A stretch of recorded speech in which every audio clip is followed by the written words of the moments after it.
पंचनामा में आप सभी का स्वागत है। मैं हूं सुमित। हफ्ते का पहला कारोबारी सत्र और भारतीय बाजारों में थोड़ा सा वॉलेटाइल सेशन रहा। More less flat to positive side पर कहीं इंडिसेस को आप काउंट करेंगे।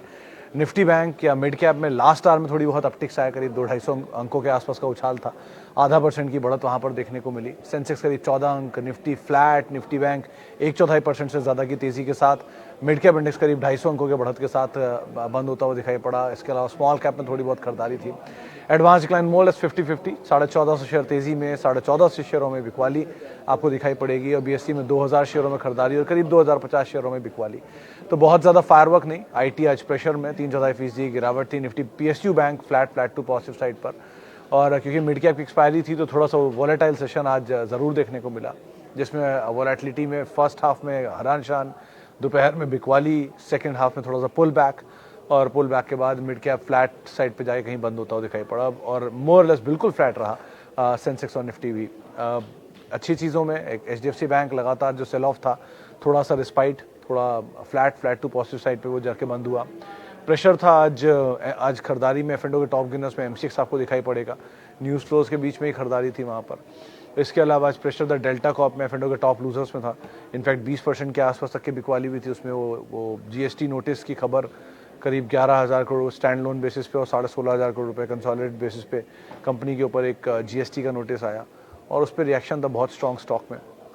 बाकी आज अदरवाइज तो आईटी में थोड़ी बहुत बिकवाली थी, फार्मा में थोड़ी बहुत बिकवाली आपको दिखाई पड़ेगी, और इंडिविजुअल स्टॉक्स में मतलब एफएमसीजी के सिलेक्टिव स्टॉक्स पे खरीदारी थी। मिसाल तौर पे एशियन पेंट्स आज बाइंग में था। बर्जर पेंट कल की तेज़ी को आज गिव अप कर गया। 7-8% वो बोनस के दिन इसमें खरीदारी देखने को मिली थी और आज उतनी ही बिकवाली 8% के आसपास का फॉल था। तो जो उस दिन की तेज़ी थी वो आज ख़त्म हुई। बहुत ज़्यादा नहीं, लेकिन हाँ स्टॉक स्पेसिफिक स्टोरीज मार्केट में कामकाज कर रही हैं और मार्केट बड़े ट्रिगर्स को अवेट कर रहा है। खास तौर से अभी तो ग्लोबल ट्रिगर्स देख रहा है। नेक्स्ट मंथ फर्स्ट हाफ से शुरुआत हो जाएगी अर्निंग्स की, फेस्टिव सीजन की, तो उन चीज़ों को बाजार ट्रिगर देना शुरू कर देगा। तो अकॉर्डिंगली यहाँ पे मार्केट में कामकाज है, लेकिन अभी तो बहुत ही स्टॉक स्पेसिफिक लिमिटेड मूवमेंट है और किसी न किसी एक खबर पर, जैसे स्ट्राइड की खबर आ गई, एसीसी की खबर आ गई, या फिर ये डेल्टा कॉप की खबर आ गई, एमसीसी खबर आ गई, तो इन खबरों के ऊपर रिएक्शंस आते हुए दिखाई पड़ रहे थे। तो आज कैश मार्केट में इंफ्रा स्टॉक्स में खरीदारी थी, रियल्टी में थोड़ी बहुत खरीदारी थी, लेकिन मेजरली मार्केट्स के अंदर आज बायस जो था वो थोड़ा नेगेटिव साइड पे था, स्पेशली हैवी वेट्स में। लार्सन बिकवाली में था, टीसीएस इन्फोसिस बिकवाली में थे। इनफैक्ट सबसे बड़ा नेगेटिव कंट्रीब्यूटर ही आज इन्फोसिस था। रिलायंस में थोड़ा बहुत प्रेशर था। लार्ज कैप बाइस थोड़ा सा नेगेटिव, मिड कैप बाइस सेकेंड हाफ में थोड़ा पॉजिटिव, और in fact flat to positive side पे जाके एक लैक क्लस्टर डे मार्केट्स बंद होते हुए दिखाई पड़े। सवाल जवाब का सिलसिला शुरू कर लेते हैं और बातचीत कर लेते हैं कुछ सवालों को लेकर। फेसबुक और यूट्यूब दोनों जो सवाल आए हैं उन पे सबसे पहला सवाल जो आया है मेरे पास, कहाँ गया, हाँ ये रहा। Okay, one option is SIP and second one is to wait for 30-40% correction in Nifty and buy top stocks outrightly then. It happens in 2008, 12 and 20. Which is best? Sir, SIP is best any day. अगर आप outrightly के इंतज़ार में रहोगे तो वो outrightly किस दिन आपको adequate level देगा। देखिए, ऐसा बहुत बार हुआ है कि इंडिसेस ने क्रैश लिया लेकिन स्टॉक्स में क्रैश नहीं आया, या आया तो उस सेक्टर में क्रैश नहीं आया जहां पर आप एक्सपेक्ट कर रहे थे। मिसाल तौर पे जैसे 2020 की फॉल में रिलायंस नीचे था, लेकिन फिर रिलायंस एक तरफा मार्केट को ऊपर ले गया और बाकी बाजार नहीं चला उसके साथ। आपको बाकी शेयरों में मौके मिले, वहाँ पे रिलायंस में नहीं मिले। 2012 वाला कमोडिटी क्रैश था तो वहाँ कमोडिटीज़ में ज़्यादा फॉल था। 8 वाला आईटी क्रैश था, उसमें आईटी में ज़्यादा बड़ा फॉल मिला। स्पेसिफिक हो जाता है एक। दूसरा, आपको हर 4 साल 3 साल 5 साल का वेट करना पड़ेगा उसके लिए। ऐसे आप SIP चलती रहती है स्लोली एंड स्टेडली। अगर कभी फॉल आएगा भी तो अपनी SIP का साइज़ आप बढ़ा सकते हो। तो अगर मान लिया आपने 2008 में कोई स्टॉक लिया, आपको बढ़िया गेन आ रहा है 16 तक, तो आप उसको राइट साइज़ कर लो थोड़ा सा और वेट कर लो बचे हुए स्टॉक्स के साथ एंड कीप होल्डिंग। और जैसी कभी दोबारा क्रैश मिले, अपनी SIP का साइज़ आप दोबारा बढ़ा दीजिए, ताकि आपने जो भी पोजीशन खोई है, नंबर ऑफ स्टॉक्स खोए हैं, वो आपको दोबारा पूरे हो जाएं उस नीचे के भाव पर। फिर आप किसी तेज़ी में थोड़ा राइट साइज़ कर लीजिए, तो लाइक वाइज आप राइट साइज़ भी करते चलेंगे और लाइकवाइज आपका एसआईपी भी चलता रहेगा और आपके पास नंबर ऑफ शेयर भी इक्वली रहेंगे आखिरी तक आते आते।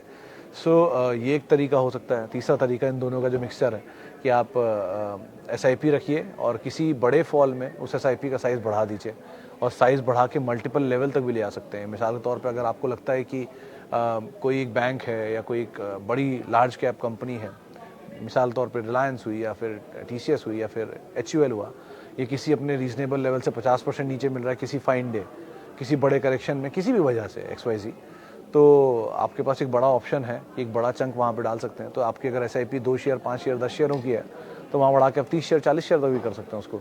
तो आपकी एसआईपी का साइज़ आपने डबल ट्रिपल भी कर दिया ताकि आपके पास एक बड़ी क्वांटिटी, सब्सटेंशियल क्वांटिटी आपने इकट्ठी कर ली। और उसमें एक बेनिफिट तब हुआ कि अगर वो रेंज बाउंड रहे, जैसे एचडीएफसी भी एक रेंज बाउंड है, 2 साल से नहीं चल रहा, या आईटीसी एक रेंज बाउंड था, बहुत लंबे समय तक नहीं चला, तो उस रेंज बाउंड में आपके पास नंबर ऑफ शेयर बढ़ जाएंगे और आपकी एसआईपी का कॉस्ट भी नीचे की तरफ ही रहेगा क्योंकि आपने एक सीमित दायरे तक उसी को इकट्ठा करते रहे हो। सो उसका ये बेनिफिट भी आपको मिल सकता है। तो मल्टीपल ऑप्शंस हैं और what ever suits you well आप अकॉर्डिंगली उसको कॉल ले सकते हो। ओके, अगर मार्केट टाइम एक्सटेंड हुआ तो ऑप्शन टाइम डिके की स्पीड कम हो जाएगी। नॉर्मल मार्केट आवर में ऑप्शन सेलर को प्रॉब्लम होगी इससे।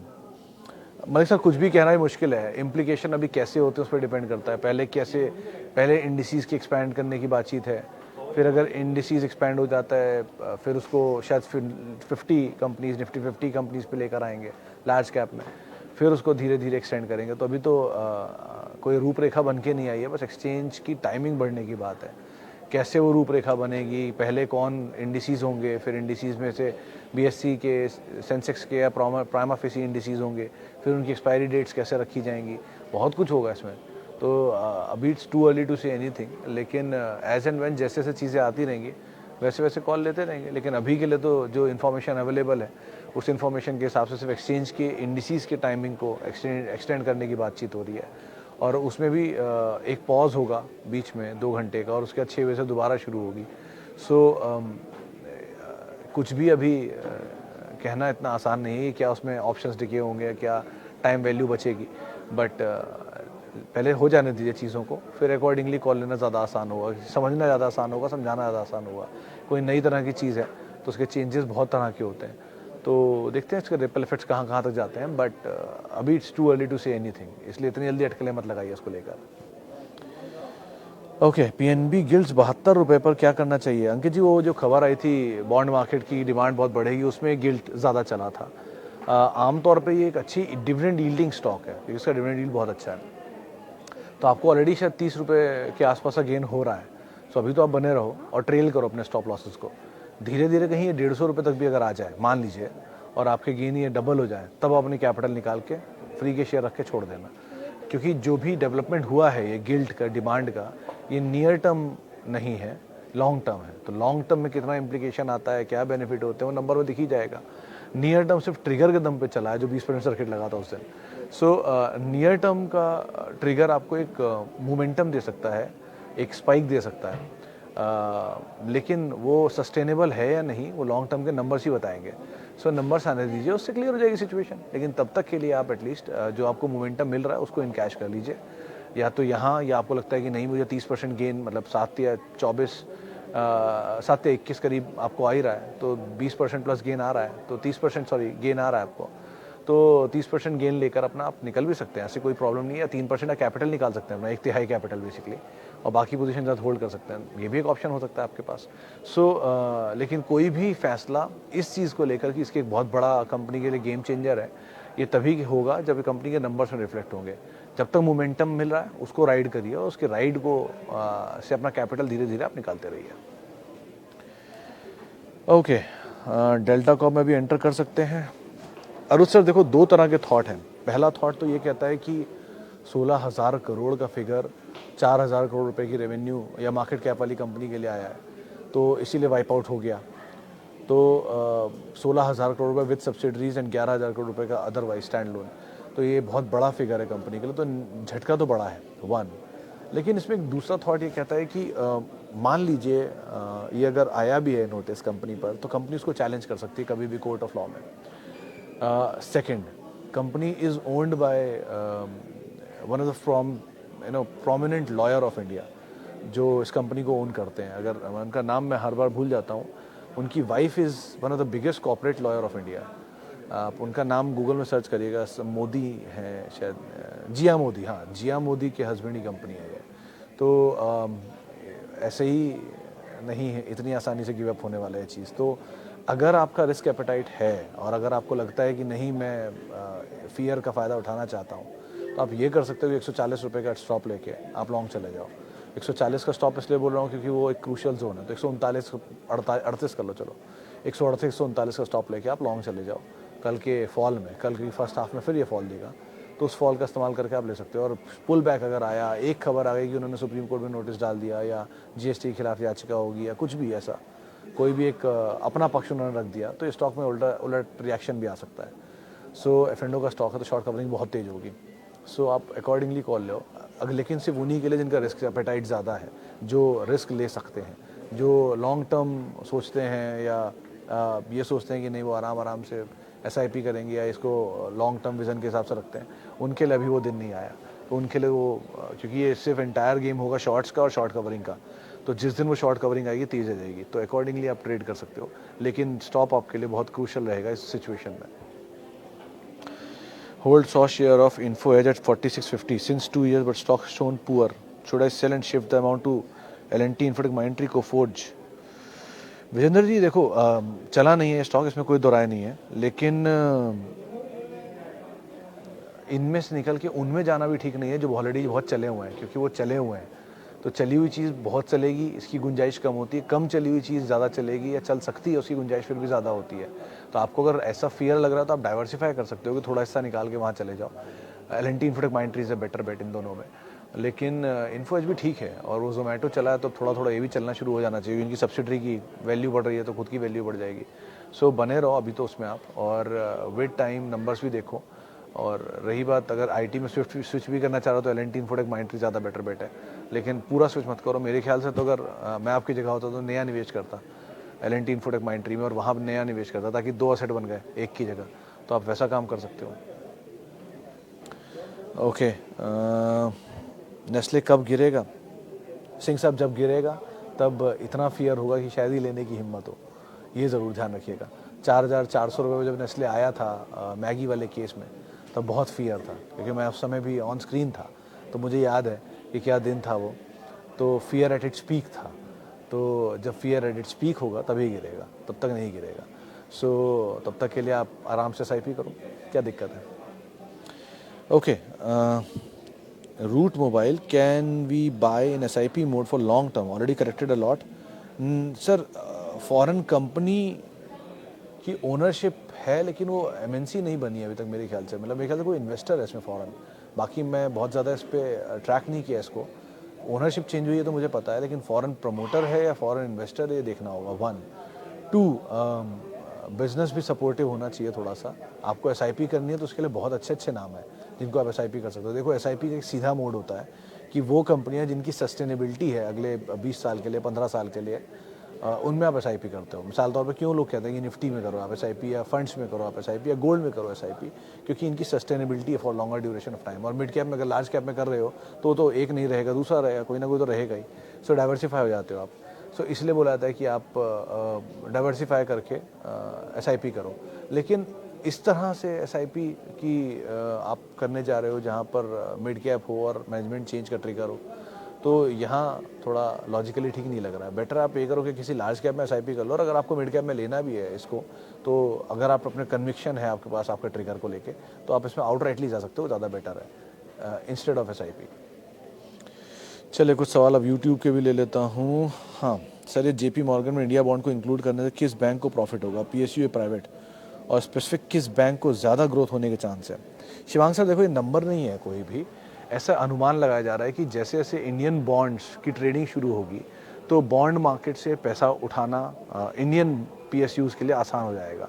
तो पीएसयू बैंकिंग की लिक्विडिटी इनके पास ज़्यादा आएगी, और ये उस लिक्विडिटी का इस्तेमाल करके फर्दर लोन को डिसबर्स कर पाएंगे। ऐसा एक पूरा राउंड घूमेगा जो एक समय के साथ होगा, एक दिन में नहीं होगा। तो कोई स्पेसिफिक पीएसयू बैंक को फ़ायदा नहीं होगा, पीएसयू बैंकिंग को फ़ायदा होगा 1। और अगर PSU बैंकिंग को फ़ायदा सबसे ज़्यादा होगा तो ऑब्वियसली बात है सबसे बड़ा नाम SBI है, तो SBI को ही सबसे ज़्यादा फ़ायदा होगा, कि सबसे बड़ा लोन डिसबर्समेंट वही करते हैं। 3 being SBI, BOB and PNB, किसी को भी उठा लो इनमें से। सो ये एक सर्किल बन सकता है, but it is a very long duration thing. ऐसा नहीं है कि 2 दिन में सब कुछ हो जाएगा, JP मॉर्गन बॉन्ड में शामिल कर लेगा और 4 दिन में आपको पैसा दिख जाएगा बैंकों में, ऐसा कुछ नहीं होगा, कई सालों में होगा। तो कई सालों को ग्रोथ स्टोरी इंडिया की जो है उसको इनकैच कर रहे हो आप बेसिकली, और वो इंडिया एक ग्रोथ स्टोरी ना केवल bank, consumption driven story, pharma, exports, इन सब में आएगी। क्योंकि जिन लोन्स को जिन जगहों जब पैसा आएगा तो कहीं दिया भी तो जाएगा, जहाँ दिया जाएगा उनको भी तो ग्रोथ मिलेगी ना। सो ये सबके लिए एप्लीकेबल है, खाली बैंक के लिए नहीं है। आप क्योंकि बैंक को इमीडिएटली तेजी देखी गई थी तो इमीडिएट ट्रिगर माना गया था, लेकिन PSUs में SBI and BOB and PNB they are the best. आप सिंपल भी वैसे भी लेना चाहते हो तो SBI लो, SBI इज़ द बेस्ट। अपने अपने ऑल टाइम हाई को काटा भी नहीं उसने, उसकी प्रोबेबिलिटी बहुत हाई है काटने की। अच्छा बैंक है, आराम से आप रख सकते हो उसे।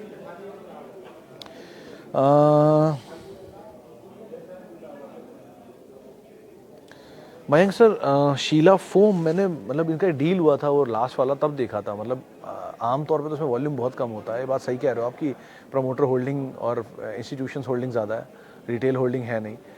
लेने लायक भी है क्योंकि इन्होंने जो नई खरीदारी की है वो स्लीपवेल की, स्लीपवेल एक्वायर फॉर्म किसी की खरीदारी की है इन्होंने, तो वो जो एक्विजिशन है वो इनको काम भी करके जाएगा कुछ दिन बाद। तो आप एक्वायर ले तो सकते हो, थोड़ा थोड़ा लेना, लेकिन वॉल्यूम कम रहता है, थिन वॉल्यूम है, तो ज़रा उसका ध्यान रखना।